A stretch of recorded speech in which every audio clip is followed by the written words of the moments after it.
Hello मेरे दोस्तों, स्वागत है आप सभी का आपके अपने YouTube channel SS study material पर। दोस्तों ये जो क्वेश्चन है ये आपका VBU सेमेस्टर 2 से 27 से 27 वाले वैसे स्टूडेंट जिनका मेजर पेपर पॉलिटिकल साइंस है, ठीक है। तो मेजर 2 का ये क्वेश्चन है आपका।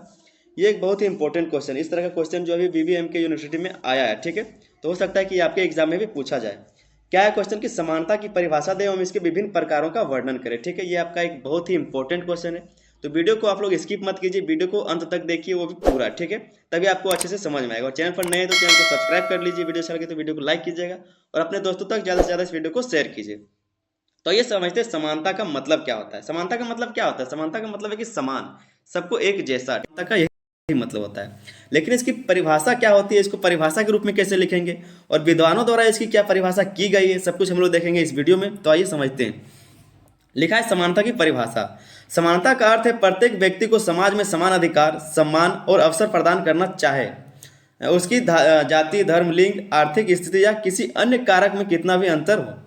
क्या बताया जा रहा है कि जो समानता का अर्थ है वो प्रत्येक व्यक्ति को समाज में समान अधिकार, सम्मान और अवसर प्रदान करना, चाहे उसकी जाति, धर्म, लिंग, आर्थिक स्थिति या किसी भी अन्य कारक में कितना भी अंतर क्यों ना हो, सबको एक समान चीज मिलना चाहिए, ठीक है।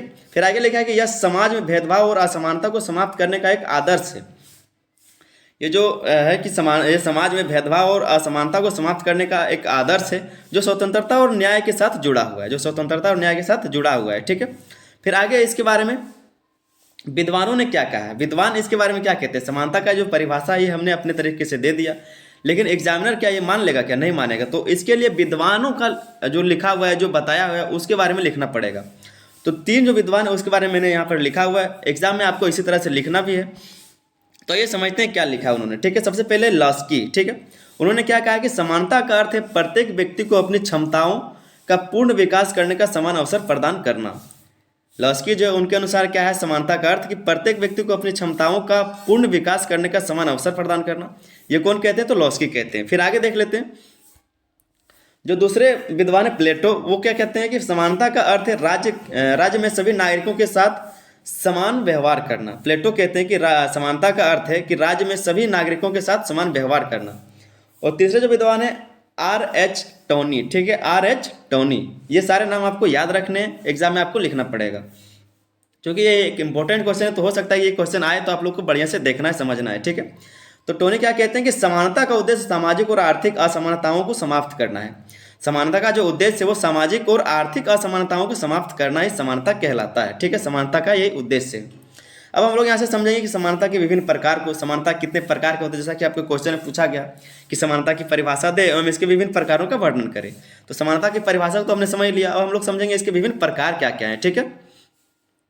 तो देखते हैं, समानता को विभिन्न क्षेत्रों और अवधारणाओं के आधार पर कई प्रकारों में विभाजित किया गया है। समाज को जो विभिन्न क्षेत्रों और अवधारणाओं के आधार पर क्या है कि इसको कई प्रकार में विभाजित किया गया है। इसके मुख्य प्रकार निम्नलिखित हैं और इसका जो कुछ मुख्य प्रकार है उसको हम लोग आगे जानेंगे, जो नीचे लिखा हुआ है, ठीक है। तो सबसे पहला जो है कानूनी समानता, ठीक है, कानूनी समानता। तो इसको अब ऐसे समझते हैं, कानूनी समानता का मतलब इंग्लिश में इसको बोल सकते हैं लीगल इक्वालिटी, ठीक है। तो इसको डिफाइन कैसे करेंगे, इसका मतलब क्या होता है उसको हम लोग जानने के लिए क्या है, इसको पढ़ के एक बार समझते हैं। लिखा है कानूनी समानता का मतलब है कि कानून के समक्ष सभी व्यक्तियों को समान माना जाए। कानूनी समानता का मतलब है कि कानून के समक्ष सभी व्यक्तियों को समान माना जाए और जाति, धर्म, लिंग आदि के आधार पर भेदभाव ना हो। फिर चाहे वो जाति किसी का भी हो, कोई भी धर्म का हो, कोई भी लिंग का हो, उसके आधार पर क्या है कि कोई भी भेदभाव ना हो, ठीक है। फिर आगे लिखा है कि सभी नागरिकों को समान न्याय पाने का अधिकार हो। सभी नागरिकों को जो है समान न्याय पाने का अधिकार, ये किस में बताया जा रहा है? तो कानूनी समानता में बताया जा रहा है, ठीक है। आगे हम लोग पढ़ते हैं। आगे लिखा है कि भारतीय संविधान के अनुच्छेद 14 से लेकर 18 में कानूनी समानता की व्यवस्था की गई है। भारतीय संविधान के जो अनुच्छेद 14 से 18 है उसमें कानूनी समानता की व्यवस्था की गई है। कानून का पालन और उसके द्वारा दिए गए अधिकार सभी के लिए समान है। कानून का पालन भी करना पड़ेगा सभी को एक साथ, एक समान, और उसके द्वारा जो दिए गए अधिकार हैं उसके लिए भी सारे को समान कुछ मिलेगा, ठीक है। सबको समान अधिकार मिलेगा। कानून मतलब कि कानून का पालन भी सबको एक जैसा करना है और जो अधिकार दिया गया है उसको भी सब कुछ अधिकार एक जैसा ही मिलेगा। दूसरा जो प्रकार है सामाजिक समानता। सामाजिक समानता को देख लेते हैं। लिखा है कि सामाजिक समानता का तात्पर्य है कि समाज के सभी वर्गों और समूहों को समान सम्मान और अवसर प्राप्त हो। सामाजिक समानता का मतलब है कि समाज के सभी वर्गों और समूहों को समान सम्मान और अवसर प्राप्त हो। समान मतलब इज्जत भी प्राप्त हो और सभी को मौका भी मिले, अवसर प्राप्त हो, ठीक है। छुआछूत का उन्मूलन, महिलाओं और अनुसूचित जाति जनजाति को समान अधिकार प्राप्त हो। मतलब छुआछूत का उन्मूलन का मतलब छुआछूत से परे, छुआछूत नहीं होना चाहिए, और महिलाओं को, अनुसूचित जाति और जनजाति को जो है समान अधिकार प्राप्त हो, कोई भी भेदभाव ना किया जाए। ठीक है। फिर आगे लिखा है कि भारतीय संविधान में सामाजिक समानता को सुनिश्चित करने के लिए विशेष प्रावधान किए गए हैं। भारतीय जो संविधान है उसमें सामाजिक समानता को सुनिश्चित करने के लिए क्या है कि विशेष प्रावधान भी किए गए हैं। ठीक है। आगे हम लोग देख लेते हैं जो इसमें तीसरा प्रकार है आर्थिक समानता। ठीक है। आर्थिक समानता को समझते हैं। आर्थिक समानता का मतलब है कि समाज में धन और संसाधनों का समान वितरण हो। आर्थिक समानता का मतलब है कि समाज में जो है धन और संसाधन का समान वितरण हो और सभी को आर्थिक अवसर प्राप्त हो, और सभी को जो है आर्थिक अवसर प्राप्त हो, इकोनॉमिक जो मौका है वो प्राप्त हो। ठीक है। इसका उद्देश्य गरीबी और आर्थिक असमानता को समाप्त करना, और इसका जो उद्देश्य आर्थिक समानता का, ये जो समानता का प्रकार है आपका आर्थिक समानता, इसका क्या उद्देश्य है कि गरीबी और आर्थिक असमानता जो उसको खत्म करना है, असमाप्त मतलब कि समाप्त कर देना है। ठीक है। उसके बाद लिखा है कि हालांकि व्यवहारिक रूप से या पूर्ण रूप से प्राप्त करना कठिन है। फिर बोला जा रहा है कि समाप्त तो किया जा सकता है, लेकिन क्या है कि व्यवहारिक रूप से या पूर्ण रूप से प्राप्त करना कठिन है। पूर्ण रूप से इसको खत्म करना कठिन है क्योंकि आर्थिक स्थिति व्यक्तिगत प्रयास और अवसरों पर भी निर्भर करती है। क्योंकि जो है ये जो चीज़ है आर्थिक, वो आर्थिक स्थिति व्यक्तिगत प्रयास और अवसरों पर भी निर्भर करती है। कई लोग ऐसे हैं जो ज़्यादा कमाते हैं, कई लोग कम कमाते हैं, तो इस तरह का जो अवसर सबको समान नहीं मिल पाता है। ठीक है। कई लोग अमीर हैं, कई इसमें वर्ग बटे हुए, तो इसके लिए समान रूप से सबको व्यवहारिक रूप से एक जैसा जो है सब कुछ नहीं मिल सकता, यही बताया जा रहा है। ठीक है ना। क्या लिखा है कि इसका उद्देश्य गरीबी और आर्थिक असमानता को समाप्त करना है, लेकिन जो हालांकि व्यवहारिक रूप से या पूर्ण रूप से प्राप्त करना कठिन है क्योंकि आर्थिक स्थिति व्यक्तिगत प्रयास और अवसरों पर भी निर्भर करती है। ठीक है। फिर आपका जो चौथा पॉइंट है राजनीतिक समानता, ये चौथा प्रकार है। उसमें क्या लिखा है कि राजनीतिक समानता का तात्पर्य है कि समाज के सभी नागरिकों को सामाजिक राजनीतिक प्रक्रिया में भाग लेने का समान अधिकार। क्या बताया जा रहा है राजनीतिक समानता में कि राजनीतिक समानता का तात्पर्य है कि समाज के सभी नागरिकों को राजनीतिक प्रक्रिया में भाग लेने का समान अधिकार हो, सभी को समान मतदान का अधिकार और चुनाव लड़ने का अवसर मिले, सभी को समान अधिकार भी मिले, सभी को समान मतदान करने का भी अधिकार मिले, चुनाव लड़ने का भी अधिकार मिले, और संविधान के अनुच्छेद 326 में सभी नागरिकों को समान मतदान अधिकार दिया गया है। ठीक है। 326 जो अनुच्छेद है संविधान का, उसमें सभी नागरिकों को समान मतदान का अधिकार दिया गया है। हालांकि व्यवहारिक रूप में धन और शिक्षा की कमी के कारण राजनीतिक समानता को पूरी तरह से लागू करना कठिन है। फिर इसमें जो है कुछ सीमा दे दिया गया है, कुछ मतलब कि सीमाएं तय कर दी गई है कि इतना सब कुछ तो होने के बावजूद, हालांकि व्यवहारिक रूप से जो है सब कुछ करने के बाद भी धन और शिक्षा की कमी के कारण क्या है कि राजनीतिक समानता को पूरी तरह से लागू करना कठिन है। ठीक है। कई सारों के पास पैसा नहीं है, कई सारों के पास शिक्षा नहीं है, तो इस तरह का जो कमी है इसके कारण जो राजनीतिक समानता है उसको पूरी तरह से सब पर लागू नहीं किया जा सकता, यही बोलने का मतलब है।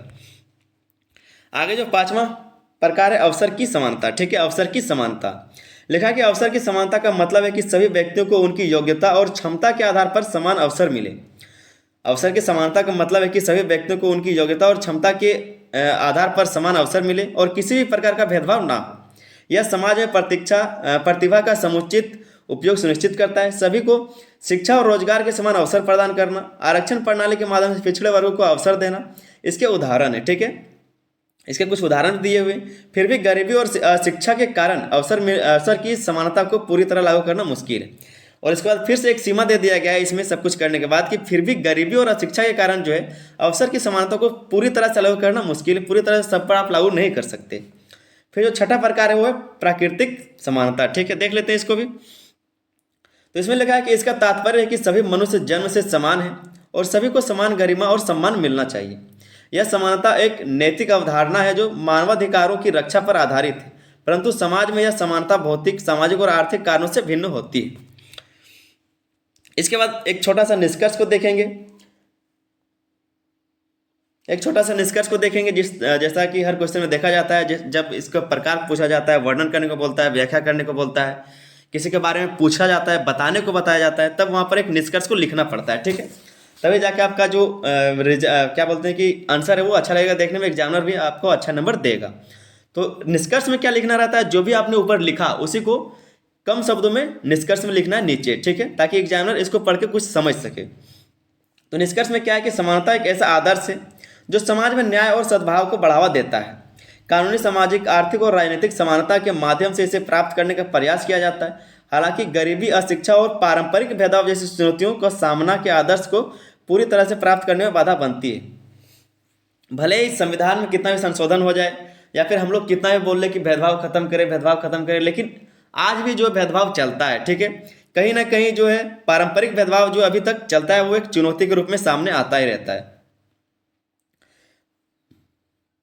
फिर आगे लिखा है कि फिर भी यह लोकतंत्र और सामाजिक न्याय का एक महत्वपूर्ण स्तंभ है जिसे सुनिश्चित करने के लिए निरंतर प्रयास करना आवश्यक है। ठीक है, तो ये आपका एक इंपॉर्टेंट क्वेश्चन था। अगर चैनल पर नए थे तो चैनल को सब्सक्राइब जरूर कर लीजिए और अपने दोस्तों तक ज़्यादा से ज़्यादा इस वीडियो को शेयर कीजिए। ठीक है, और आप लोग प्लेलिस्ट जरूर चेक कीजिए, प्लेलिस्ट और आप डिस्क्रिप्शन दोनों एक बार आप लोग जरूर चेक कीजिए, वहाँ पर आप लोग को बहुत कुछ देखने को मिलेगा। ठीक है, डिस्क्रिप्शन में सभी चीज़ का लिंक दिया हुआ है, वीडियो का लिंक दिया हुआ है, और प्लेलिस्ट में जब आप जाइएगा तो प्लेलिस्ट में आपको वीडियोस का लिंक मिल जाएगा। ठीक है, तो मिलते हैं अगले सवाल के साथ अगले वीडियो, तब तक के लिए धन्यवाद, जय हिंद।